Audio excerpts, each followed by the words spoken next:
Hey everyone, Blaze here, welcome back to another anime Blu-ray haul, Discotek edition. I've got 5 Discotek Blu-rays here that are pretty near and dear to my heart. 3 of them are very recent, 2 not so much, but I love all of these.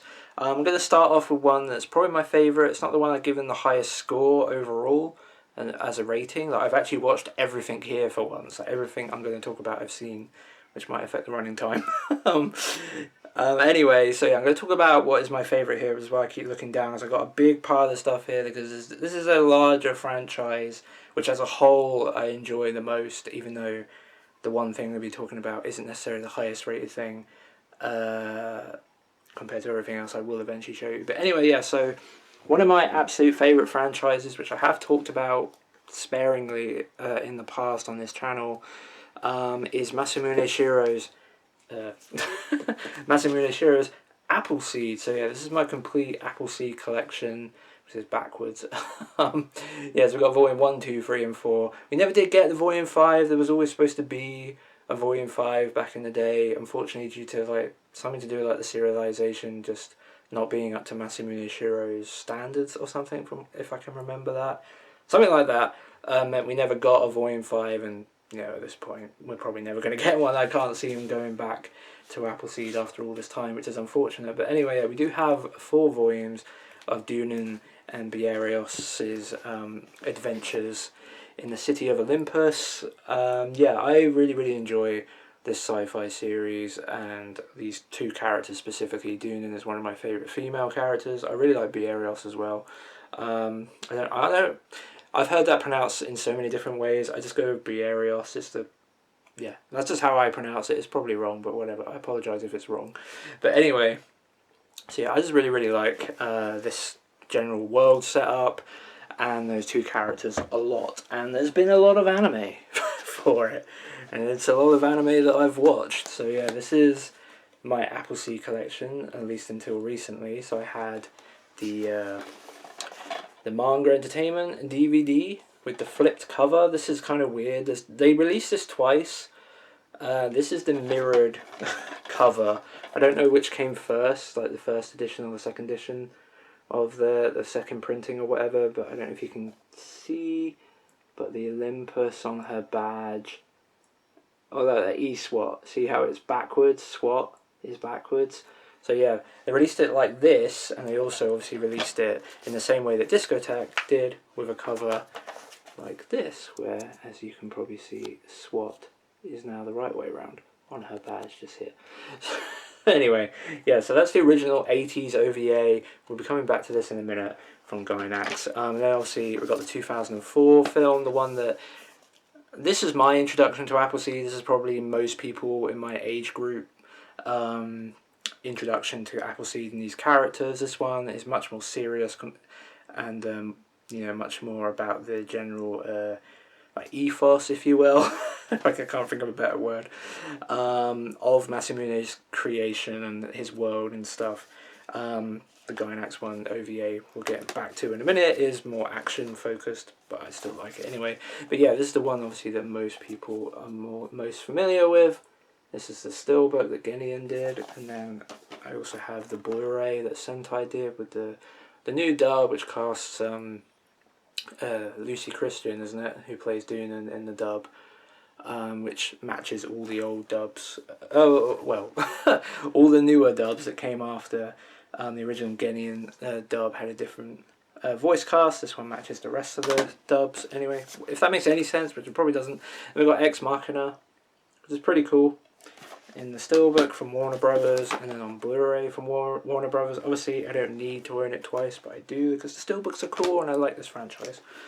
Then I've got the limited edition Appleseed 13, which is actually far easier to come by compared to the standard edition, which I wouldn't mind getting maybe at some point, just to save a little bit of space on the shelf. But I mean, I do like having this version because it has a little bit of extra artwork. It's not amazing because this series honestly doesn't look that great. CG animated, obviously, and stretched to 13 episodes, which means the budget obviously had to go a lot further and was probably a lot smaller than the movies as well. So the CG in this doesn't match the movies, but it looks okay. It's not I like the series, the look of it. I kind of like the character designs because they're kind of closer to the manga compared to the movies, and also Appleseed Alpha here, which has a much more modern Dune. And yeah, kind of cool slipcover. I like this movie. This is the last thing Appleseed to ever come out. I do obviously have the Appleseed 13 movies. There's 2 compilation films that compile the 13 episodes into 2 films. Obviously that's what that means. Unfortunately my slipcover is busted. I've been wanting to replace this forever but haven't. But anyway, I've actually never seen the second of these films because I don't think these films are very good. It cuts out too much to really make them entertaining, frankly. And the TV series is only 5 hours anyway. The running time of these 2 movies is what? Like, how clear? It's 168 minutes. It's about half the length, I guess. But yeah, for me, like, I don't know. For me, I'd probably just rewatch a TV series. But anyway, yeah. So I really like the original OVA quite a lot because it's 2D. Everything else is CG. Obviously, this is 2D. And yeah, so this one's always been a personal favourite, even though it kind of diverges somewhat from the manga. It's a lot softer. The relationship between Dune and Briareos is like a bit, I can't think of the right word, but like understated, I guess. Like like there's clearly a relationship between them, but it's not quite the same as in the other stuff and in the manga. Like it's played down a bit weirdly. Especially in the dub, like manga's dub is a little bit inconsistent with their relationship, at least it feels that way. Like nothing specifically they say, but just the way they say things and stuff. But anyway, so yeah, I really enjoyed this OVA regardless, because it's a fun action OVA, and I can't believe it. 7 minutes into this video, that's ridiculous. I can't believe it, but we have this thing on Blu-ray now. We have Appleseed, the original 80s OVA on Blu-ray, courtesy of Discotek and the Tokyo Film Laboratory Vault, which, yeah, so with the whole Project Keiko thing, obviously Discotek and Animego have been able to get access to things that they probably didn't know they even were able to potentially get access to. And this one kind of just came out of nowhere. Discotek just like not license it, they put out the DVD a while ago. They just announced this in a Twitter like solicitation like November or something. It's like, hey, we're going to be putting out Appleseed the original OVA on Blu-ray, by the way, part of the the Vault finds after Project Keiko. And I was just like, what? Like, this would have been very high on my wish list for OVAs from the past that I would just love to see on Blu-ray. Because I just love these characters and I love this world. The city of Olympus is one of my favourite sci-fi designs for a city with the Gynax computers, like what is it again? I can't remember that. Tartaros and Uranus. There's like the big 2, I can't remember, like mirrors that like power the city through like solar power. I can't specifically remember, in truth. It's been a while since I read the manga that fully explained it. But anyway, like the Gynax computer is housed in there, which powers the city and makes the city of Olympus basically an Eden in a wasteland of a world. And Dune and Briareos get saved from that wasteland. They used to work for LAPD, and they get rescued from Los Angeles and taken to the city of Olympus to work for E-SWAT. And yeah, so this is a police crime drama. In this particular story, we get some terrorists who want to shut down the Gynax computer. Lots of basically like anti-Bioroid human terrorist groups. So yeah, most of the citizens of Olympus and a lot of the people that run it are actually Bioroids. They're not real humans. So there's a lot of humans obviously don't take too kindly to that. And despite all these Bioroids being very likeable characters, especially Hitomi, isn't it? The one that took Dune and Briareos to the city, who's really likeable. She's like their best friend in the manga. It kind of shows that they're friends, but not like towards it, like at the very end. It's like, oh, maybe they are best friends, but like again, it's kind of played down. It is a bit different, this OVA, compared to the manga and other versions. But anyway, long story short, this is a really good action film in my opinion. I really enjoy it. Again, like, it's not incredible or anything. This isn't going to blow your mind, but if you just love these characters and love this world, I really like this OVA a lot, and seeing it on Blu-ray, I just came to appreciate it in a whole new light. It looks stunning, this Blu-ray, like the film transfer looks amazing.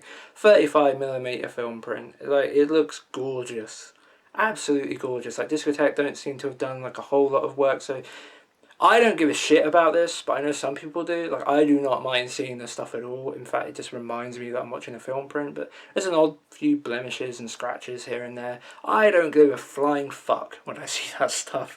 As long as it's not like every fucking frame, I don't care. If I see that every now and then, whatever. Because all that reminds me of is I'm watching something that was transferred from a film print.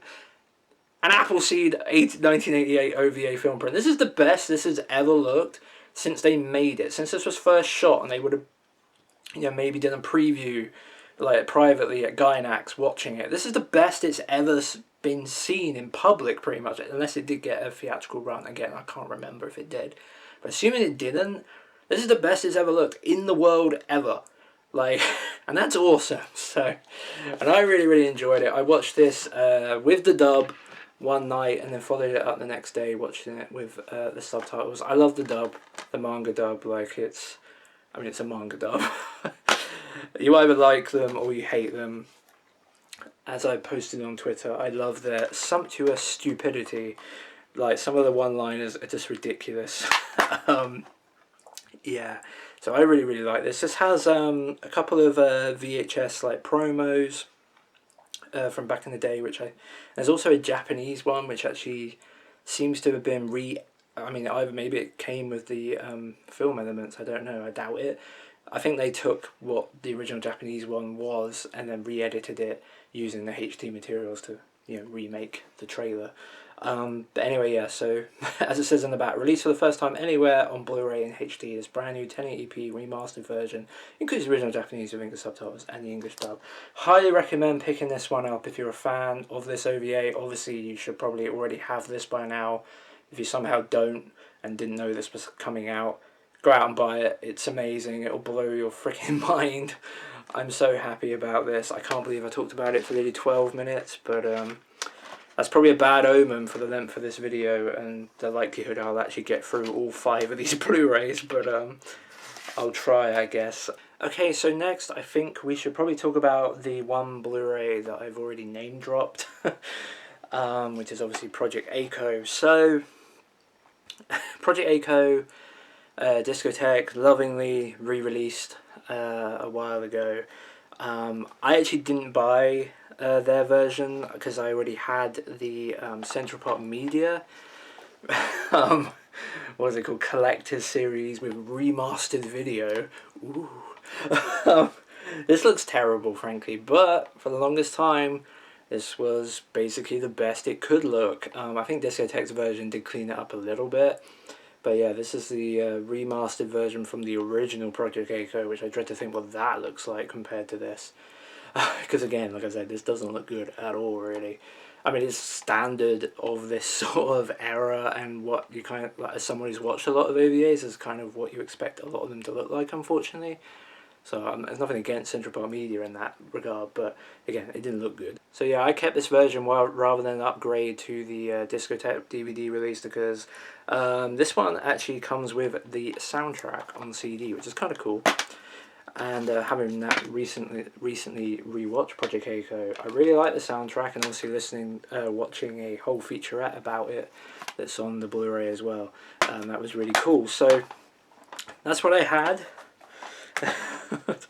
And then I guess we'll just quickly go over these before moving on to the big one. So I also have Project A-ko Love and Robots. So this is Project A-ko 2, 3 and 4.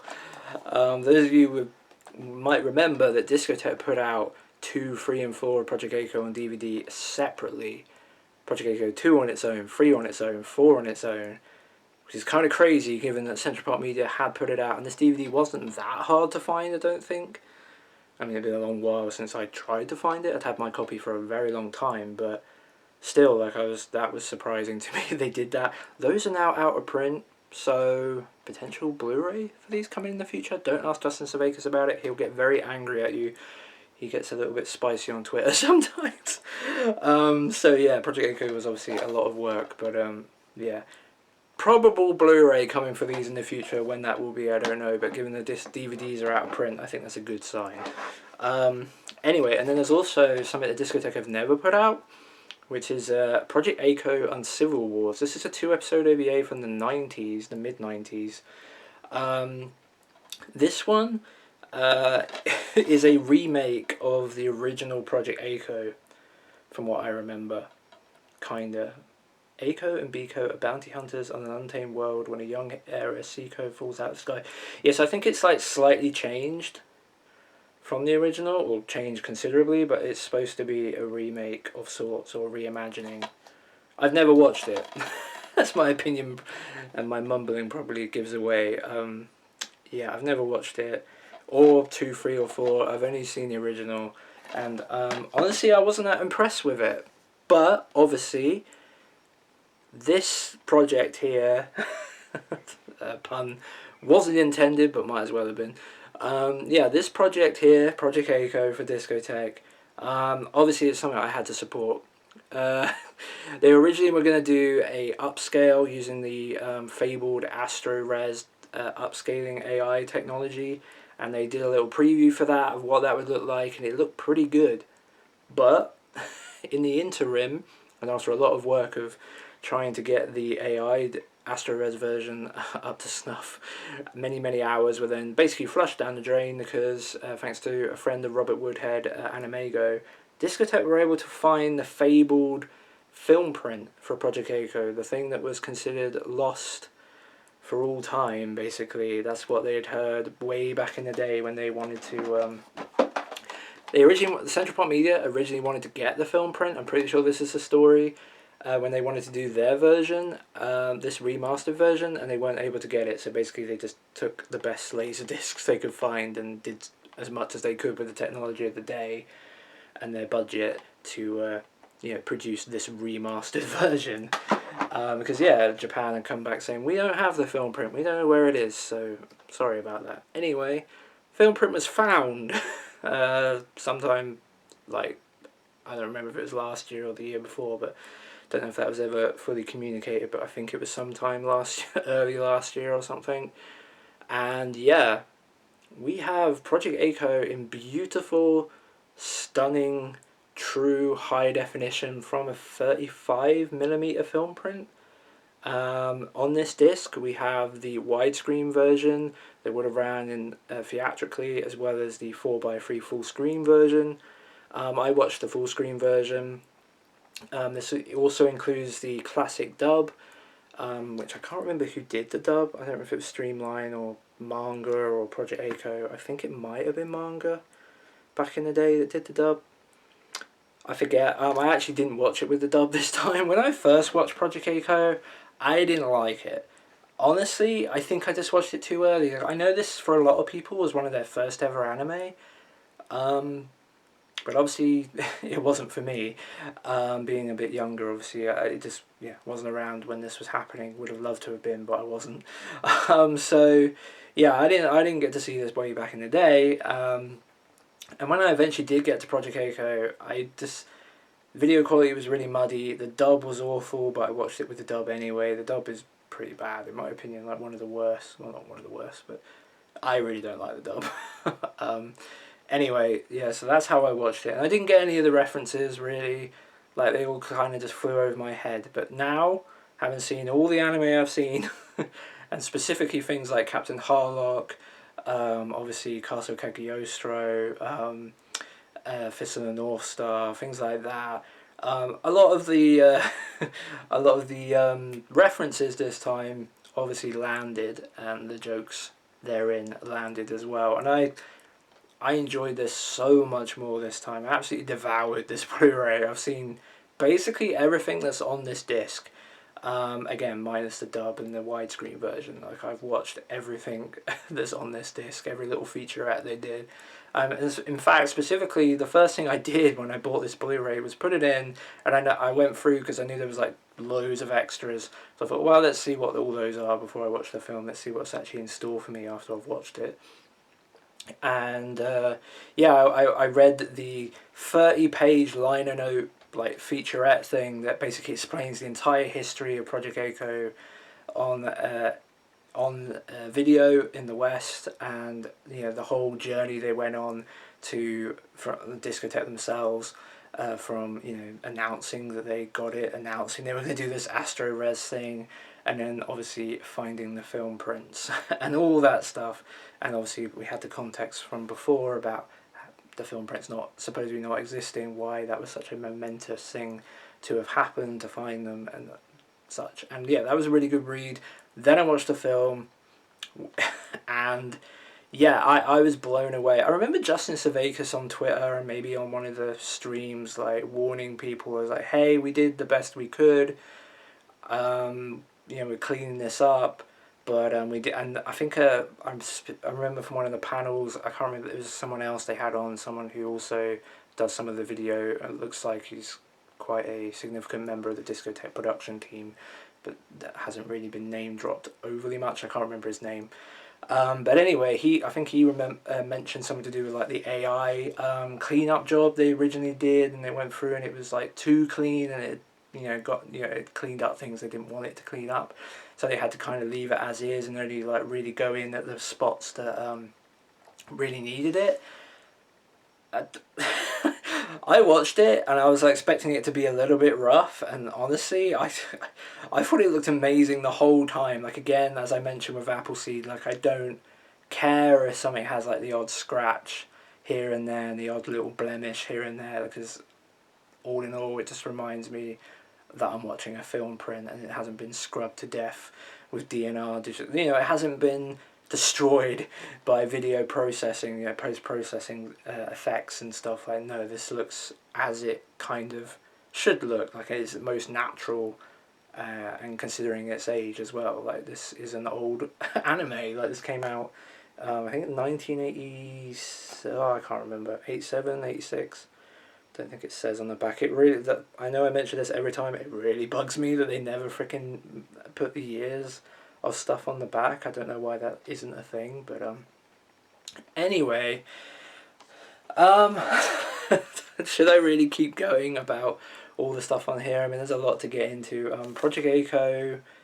I mean, there's some really, really cool featurettes on here. There's a whole 30-minute featurette that Discotek made about the soundtrack, because the significant thing about the soundtrack was it was made in America, by Americans who just happened to have, a number of connections to Japan as well, in the Japan music industry.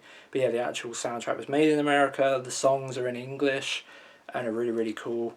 So yeah, there's a whole featurette on that. I won't spoil the whole thing, but it's worth watching. It's like 30 minutes long. There's also a small featurette about a adventure, like point and click adventure game that was supposed to have come out, but got cancelled. A forgotten project, which I don't think had been seen before, in the process of like announcing and making this Blu-ray, I believe, or something like that. So yeah, they got the original files to this and they did a little featurette, like 5-minute thing about the Project Echo point and click adventure game. I really like this cover. I do like the new one as well, with the completely new drawing or whatever. It's pretty cool. But I do like the original, so I like to have that on the under part. So yeah, Project Echo, like, I have so much more respect for this film. I enjoyed it so much more this time. I would happily rewatch this again in the very near future. I wouldn't mind doing that this month. I've been watching this year in general. I've decided to like go at anime in a slightly different way. Even with these new curved slipcovers, this issue of getting Discotek Blu-rays into their slipcovers, while a little bit easier, it's still kind of hard. Anyway, did it eventually. But yeah, so this year I've been kind of approaching anime in trying to only watch stuff that's actually on my shelves specifically, and then also like not just focusing on just all the new stuff all the time. Like, it must be new, must be something I haven't seen. Like, if I suddenly fancy like watching something I've seen before, then screw it, let's watch something I've seen before. That's the whole point, is to enjoy it and watch the things in the moment. And there's so much anime that I've loved over the years that I just never gone back to. And with this specific Blu-ray transfer, I think I'll be going back to Project A-ko more than a few times, hopefully in the near future. So yeah, that's Project A-ko. Talked about that one for ages as well.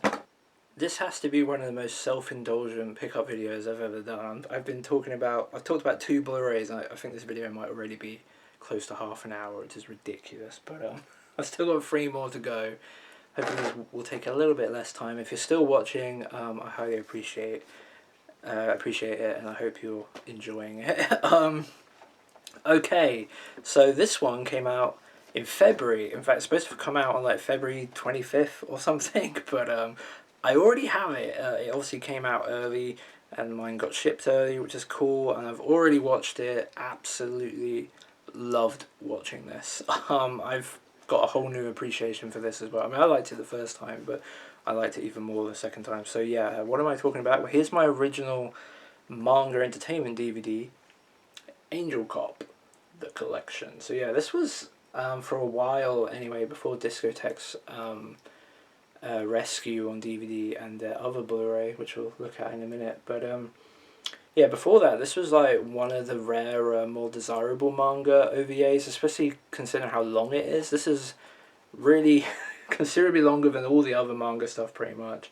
I think the only thing that might be longer is Madball 34, which obviously never got a DVD from Manga Entertainment. So as far as DVDs of their OVAs and movies and stuff, this is the longest one. This runs 160 minutes. So yeah, a little under 3 hours. Yeah, 6 episodes. I think the first one came out in like 1989, and then there was like one a year, and then there was like a big gap between like episodes 3 and 4 of like almost 3 or 4 years or something, and then they put 4, 5 and 6 out all at once. But anyway, yeah, Angel Cop. I was supposed to do a mini unboxing, so here is the DVD. I really like the logo on this. Discotek didn't use this logo, but I like it. It looks more like a biker jacket sort of, and also like police thing all in one, if you kind of get what I mean. Like something you might see on the back of a jacket in terms of like its shape, I guess. I can't really describe it in the colours, but then it also looks like a police badge in a sort of way. I don't know. Don't really know what I'm talking about, but I prefer it honestly to the kind of slicker and more true to the actual anime Discotek version. But anyway, a little insert as manga did back in the day. So yeah, that was the manga DVD, and then Discotek did a weird thing. A really weird thing. So they rescued Angel Cop and put it out on DVD, but then they also put it out on Blu-ray. Now, I've never shown this before because I actually, ironically, somewhat, I actually only picked this up, despite it being out for years, about 6 months ago. I basically picked it up on a total sort of whim, where I was just like, you know, I was just sort of curious about it, as like I kind of fancied rewatching Angel Cop in the future, obviously. And I was like, well, this probably does look better than the manga DVD, even though this is an upscale. So this is Discotek's in-house upscale of whatever. I don't know what they use to upscale it specifically, but I assume like standard definition, like master tapes of some kind, if that makes any sense. But something more specific than that, but something like that, I assume. And yeah, it looks, I think it looks better than the DVD. Like, it probably does. I can't remember. I never actually got around to watching this Blu-ray in the end. You know, by the time I obviously might have even considered it, something else got announced. But anyway, so yeah, this is the Discotek in-house upscale version, which honestly at this point I can't decide whether to keep or not. I mean, it does have this piece of artwork on it, which is unique to this set, and it does look kind of cool. It has the 3 main females in the series on it, and the spine with the that's what the logo actually looks like in the OVA, and it's the one that obviously Discotek decided to use. I don't mind it or anything. It looks pretty cool, and there's some pretty cool stuff in the OVA that they do with that logo. But I have a soft spot for the original logo just by virtue of nostalgia, I think, more than anything. But anyway, so yeah, the interesting thing about this particular well, Discotek release. I suppose I'll get onto it on the other one actually. So yeah, that's the upscaled version, and then which is, yeah, a weird thing. It was always weird, but yeah, I picked it up out of curiosity, and yeah, I might keep, just because I mean, who's going to buy it once they know that this isn't the new remaster? But I feel like if I sold this, I would probably end up selling it to someone who didn't know any better and thought they were buying something better than what this is. And the fact that there is something else out there now that is better, which is this, I'd feel a little bit bad about it. So I might just keep it. It wasn't overly expensive. I mean, yeah, anyway, whatever. So now we have Angel Cop remastered, brand new HD remaster in a Steelbook. Don't know how I feel about Discotek getting into the Steelbook game. I do like them, but I don't overly want to get into collecting them. They've already announced a second one. I don't know if it's literally going to be, because this has SB1 on the spine. There's one coming out for Season 1 and the OVA for Konosuba, which obviously they put out on Blu-ray before. I don't know, I probably won't go for that. I don't really want to get into Steelbook collecting. I know why they do shit like this. The SB1 is going to make you feel like you need to collect the others, but I would never line these all up on the shelf together anyway, so I'm going to ignore the number. I don't need SB2 if that's going to be Konosuba. I'm not interested. I am interested in Konosuba, but I'm not going to buy the Steelbook specifically, because I'm pretty sure it would be more expensive, because this was more expensive. I mean, this deserves to be more expensive because this looks incredible. I guess I am, like, I mean, I have and I haven't. This is from a 35mm film print. And it's not some cheap upscale, not cheap, but whatever. You know, it's not some upscale. This is the real freaking deal.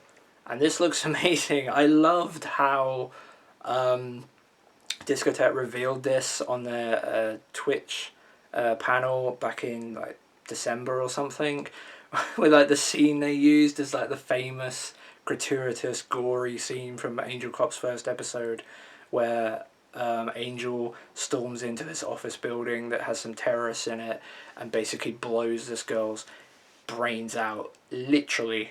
It's horrific, and seeing that in amazing high definition is quite the experience. And I mean, this is a gory OVA, I'm not gonna lie about this. Like, I don't know why I would anyway, but like, this is a gory OVA. This thing pulls no punches. It's pretty horrific in places, and seeing it all in high definition, which I now have done. I finished this yesterday, all 6 episodes. Yeah, this OVA is detailed with stuff like that. Like, that scene specifically is horrific in the first episode. There's nothing like that as quite to that level in the rest of the series. There's some things that get close, but nothing quite to that degree. That's definitely a shocker to kind of keep you invested, but they don't ever go that far again. There's obviously some mild nudity in this as well, nothing too substantial. It's mainly just breasts, and few and far between at that, but it is there as well, especially towards the end. But yeah, I really like Angel Cop. I always wondered if when I went back to it, which obviously I've now done, I'd only seen it once before. Going back to this Blu-ray obviously made it a great experience, just as someone who enjoys seeing cell animation in beautiful HD, but I always wondered if I would enjoy it again, because I always feel like, well, this thing is super trashy. Like, it's super stupid and over the top, and I watch it with the dub, because I love the manga dub for this, like, with all the stupid swearing and stuff. It's great, and you know, I can't not watch the dub when the most famous line from this, which is, you know, if that's justice, then I'm a banana, or something to that degree, which is just ridiculous. But anyway, yeah, I always wondered if I'd enjoy it quite as much, but yeah, I did. In fact, I probably enjoyed it more. I got more into the story because I wasn't fighting and wrestling with like the smeary freaking video quality, like this thing that obviously crystal clear, beautiful, Again, some blemishes, some scratches, reminds me it's a film print, not the least bit bothered. I really enjoyed the look of it, and yeah, it just looks stunning throughout, and yeah, I got really invested in the story this time. I mean, obviously the English version of the story is the one that is probably the version you should listen to. The original Japanese version is very anti-Semitic towards the end. I've never watched that version, so I don't really know how big a deal it is. I just know that some plot, basically this plot and what's going on in this and all the evil in it is basically blamed on a bunch of rich Jewish people, as you know, and the reasons that they're doing all these things is to stop the rich Jewish people from taking over the world, basically. So yeah, we'll just leave that there. Like, whatever, frankly, I think it's like so absurd that it's almost like, or is comedy at this point, so I don't really think it's that offensive, but obviously I'm not Jewish, so I'm not really going to get into it. But anyway, so yeah, Angel Cop on Blu-ray looks amazing. I really got into the story. It's absurd, it's stupid, but the characters are great, the action's great, the animation is amazing. I think I already mentioned that, but at least for the first 3 episodes, as I mentioned, the first 3 episodes came out on a basically a yearly or 6-month sort of basis, and then there was a huge gap for like 4 years or something, where due to funding, and you know, because this was being made at the very end of the financial bubble in anime, in Japan, in the late 80s, and in anime, I guess, and therein, and yeah, so after 3 episodes, this thing sort of struggled to get financed. Eventually, the last 3 episodes were made many years later, I think on a smaller budget. I mean, it does look pretty consistent. I think, like, you're not really, like, if I didn't tell you, you might be surprised and learn that there was such a large gap. Like, the only thing that really stands out to me, having watched it again, is the final episode, specifically with the climactic battle towards the end of the final episode. Looks a bit rough in places. What is it? Lucifer. The character of Lucifer looks a bit weird at times. She looks weird a lot of the time, frankly, in some great ways and some stupid ways. She just looks a bit funny, but towards like the very end, she looks specifically kind of weird in a confrontation with Angel. So yeah, I won't go any further into it, obviously, because it's spoiler territory. But yeah, Angel Cop. I highly recommend this if you are into kind of action, trashy, sci-fi OVAs, and if you don't mind the gore, because there is gore, it is significant at times. Like, I don't like, it's not a horror thing, but the thing is bloody and brutal. More often than not, like, it really goes places. So yeah, if you don't mind that stuff, highly recommend Angel Cop. If you're a huge OVA fan, highly recommend Angel Cop if you haven't seen it before. And obviously, I highly recommend this Blu-ray, even if you have seen Angel Cop before, because this thing is stunning. And it just makes me so excited for what's coming next, because we know so far that Discotek have gotten out of the vault Project A-ko, Appleseed, and Angel Cop. Again, I think I mentioned this like almost an hour ago. It feels like now, might even literally be an hour ago, that in link in the description, Tokyo Film Laboratory, obviously, you know, there's plenty of stuff that might be on that list that just doesn't exist in this vault anymore for whatever reason, or never did. It was just developed at Tokyo Film Laboratory, whatever, I don't know. But if you go through that list, there's some really, really awesome stuff. Madball 34 is on that freaking list. Discotek, if you want to do a Blu-ray Steelbook of Madball 34, I might just marry you and have all your children. Like, I'm a guy, but we'll figure it out. You know, the baby thing, we'll figure this out. I will do that for you, if you like. I mean, that would be incredible, but there's so much other cool stuff on that list. I mean, freaking Hyper Police, the TV series, was done there. Again, like, that looks really, has only kind of looked shit on DVD and home video so far, like Angel Cop did, and Appleseed, and Project A-ko, and there might be a film print for all that TV series there, and that would be amazing, but that's also a TV series. I mean, that is one of the cool things about Angel Cop, I guess, is that it's quite long. Like, this is, like I said, it's just under 3 hours, so, you know, there's possibility that Discotek might be willing in the future to do something even longer. It really depends just how well these sell.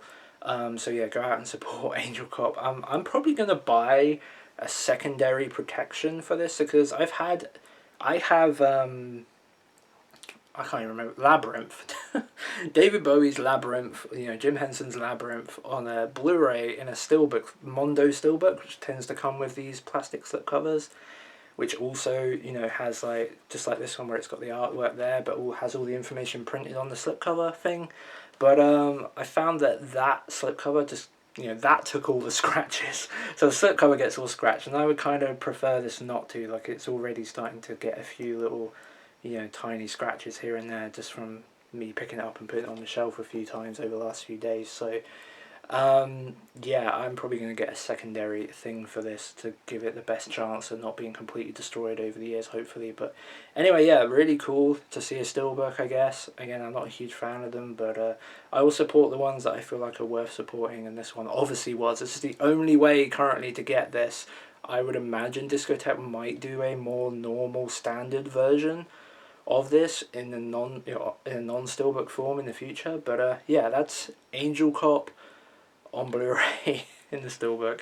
Very, very happy about that one. And finally, in the longest pickup video ever, I might split this up into many parts, I haven't decided. Obviously I'm still filming it, but yeah. And finally, I have two Blu-rays here to finish this off. But first I'll show you the DVD, which I've had for a long time, put out by Animago. Crusher Joe. So yeah, Animago actually put this out on DVD in a complete collection, and only a complete collection. So this has the movie, the 2-hour film, and it also has the two 1-hour, basically 1-hour OVAs. And yeah, kind of ashamed to say that I paid a small penny for this because it was out of print when I got it. I think it was somewhere in the region of $75, and for whatever reason, and I really am ashamed by this, for whatever reason, I never got around to watching this. I'm going to keep this in the collection as a result of that, though, because I put an investment into this, and I absolutely, once I watched the Blu-rays, I've got Crusher Joe the movie and Crusher Joe the OVA series.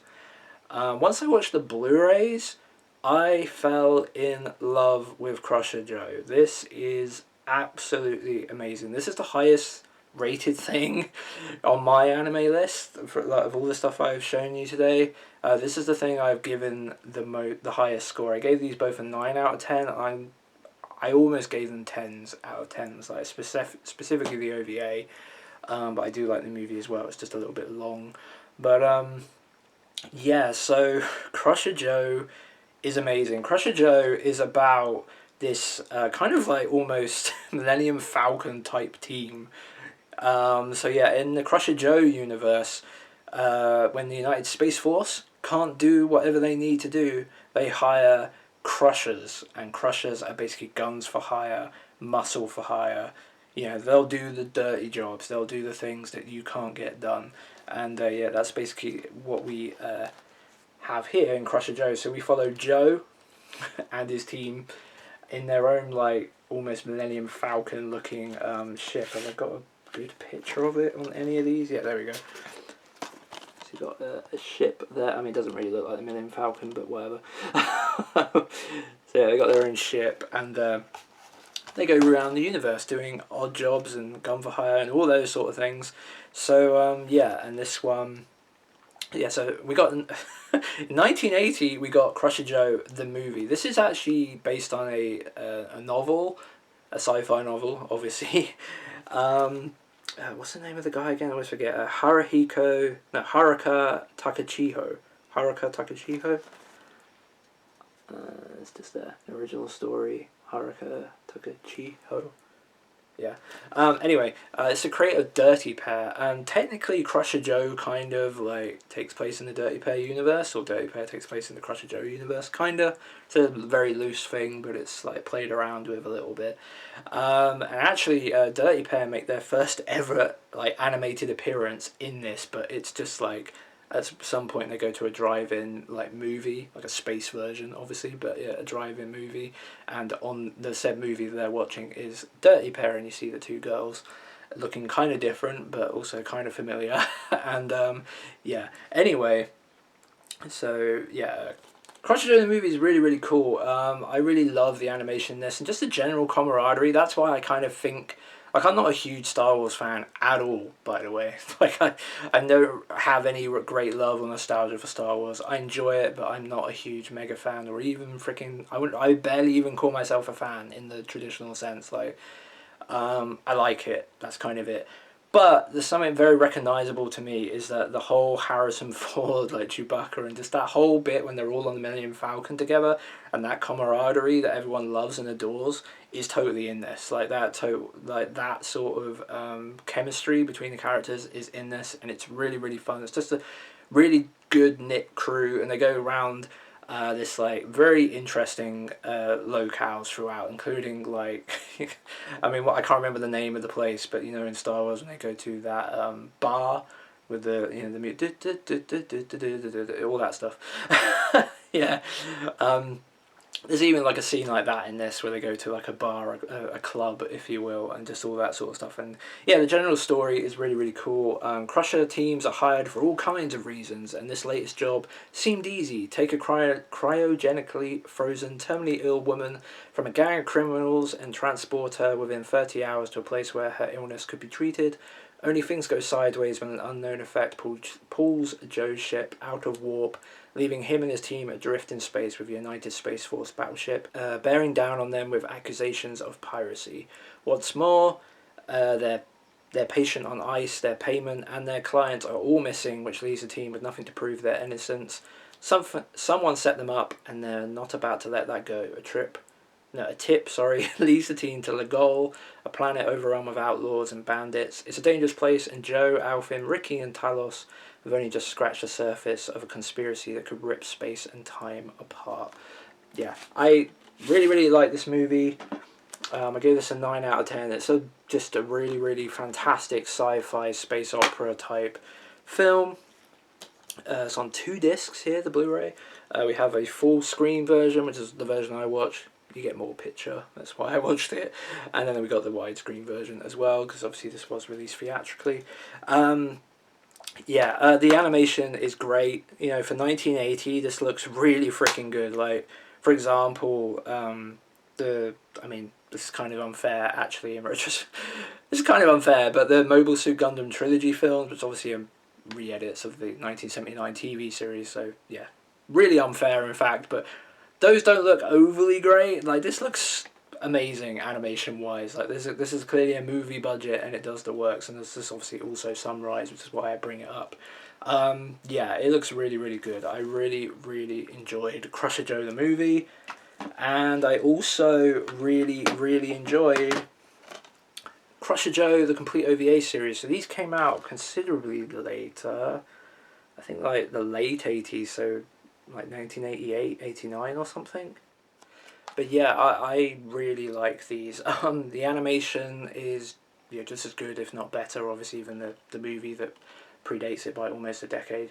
And they're almost an hour each. I think the first one is basically an hour and the second one's slightly less. But I really, really enjoyed these, to the point where it's like, I'm kind of disappointed this is the only 2 they ever did. I don't know how many stories there are in the Crusher Joe books.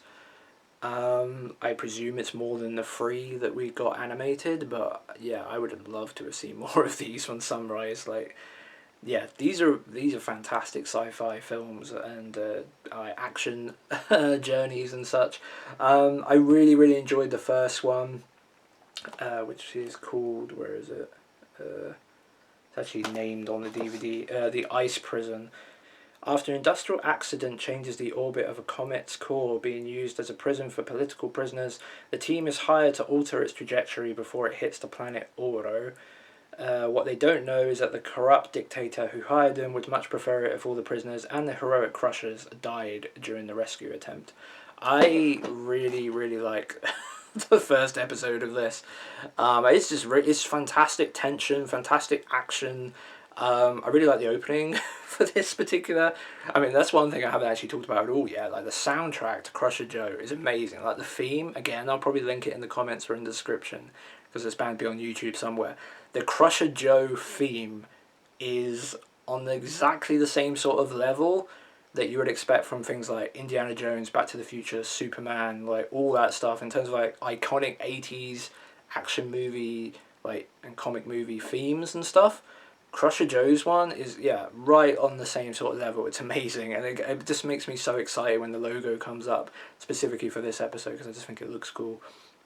And the start of the Ice Prison episode, and the start of it is really cool because they're on like a vacation planet, and I just love seeing cell painted animation, especially in high definition, of like a really hot place, especially like a beach when you've got the ocean and stuff, and you can see like they do that effect, don't they? We get like the blue ocean, and you get like super like shiny. I don't know exactly how they do it. I should probably look into it. But you know, that like super like shiny. Ripples on the waves and you can like see they do obviously do the sunbeam effect using glass and stuff. It looks really really cool. But yeah, that's literally just the first 5 minutes, but it looks really really cool. And yeah, from there we get the whole Ice Prison story, which is really really cool as well. Again, that one's a bit more like it's much more about the tension. Like it's got high points of action, but there's a lot of like bits where it's just them trying to figure out things. The second OVA, which again, since they're conveniently separated, the synopsis is on the back of these. I'll read it on here. So the ultimate weapon, Ash. When a courier guarding a doomsday weapon crash lands on an abandoned planet, the team is hired to rescue her before she can be captured by rebel military officers. Unfortunately, the planet is infested with cloakers, biotechnologically augmented robots with but one goal in life: to find human beings, clamp onto them, and explode. So yeah, the second OVA is insane when it comes to the action. This thing is, as it points out there at the end, like in terms of like these what are they called again? Cloakers. Yeah, those things exploding everywhere, here, there, and everywhere, and just the amount that the death count, from what I remember, is pretty high. And yeah, it's just crazy fun. Basically, it's like very explosive 55 minutes. Really really enjoy that one as well. Again, great animation, great characters, and yeah, just overall Crusher Joe, highly recommended. One of my absolute favorites. Something I would like to go back to again and again, and I have done actually for the first episode of this. I think on my anime list and Anime Planet, I've got this marked as watched as like maybe once or twice, possibly even once. I'm pretty sure I've seen this through twice, but I can't remember if I updated it. But I've actually seen the Ice Prison episode probably about 3 or 4 times now, because I just really like it. I think it's really really good. And yeah, and maybe in the not too distant future I'll be upgrading Crusher Joe on my personal scoring list to a 10 out of 10, because yeah, I really really like this. I got a very big soft spot for it. Crusher Joe is fantastic, and that, I don't know how many parts this haul will end up being, but that is the longest freaking haul I've ever done. Very self-indulgent. I just wanted to talk about some things that have come out recently from Discotek. Crusher Joe, maybe not as recent, but just really cool stuff. Like, this is the stuff I would just dream of buying and didn't think would ever happen. Like, these are all things, maybe Project Echo to a slightly lesser extent, although now very excited to potentially see the others on Blu-ray as well, at least 2, 3, and 4. But yeah, these are all things that are very near and dear to my heart, and yeah, I get very excited talking about them. Probably go here, there, and everywhere while talking about them. Maybe going around in circles of just superlatives of like, this thing's awesome, this thing's awesome, this thing's awesome, without actually really overly explaining why. But if you made it to the end, I hope you enjoyed this ridiculously long video, no matter how many parts it is. So yeah, I've been Blaze. Thank you for watching. I'm going to give my voice a break, but yeah. Pick up all of these. Like, honestly, like, if you're so inclined to enjoy classic animation, all of these highly recommended. Obviously with some warnings on Angel Cop because it's a bit more dodgy, but pick up all of these. They're amazing. Crusher Joe is my favorite. Appleseed as a franchise is my favorite. Project Echo looked absolutely amazing. Crazy animation in that, and the soundtrack is awesome. I don't know how much I went into that, but the soundtrack really really cool. I might also link some of the songs from that. Yeah, I really enjoy Project Echo's soundtrack. Anyway, I'm going to stop freaking talking. What's that, dear listener? Silence. You never expected that to be on a video from me. Okay, I'm in Blaze. Thanks for watching. I'll see you next time.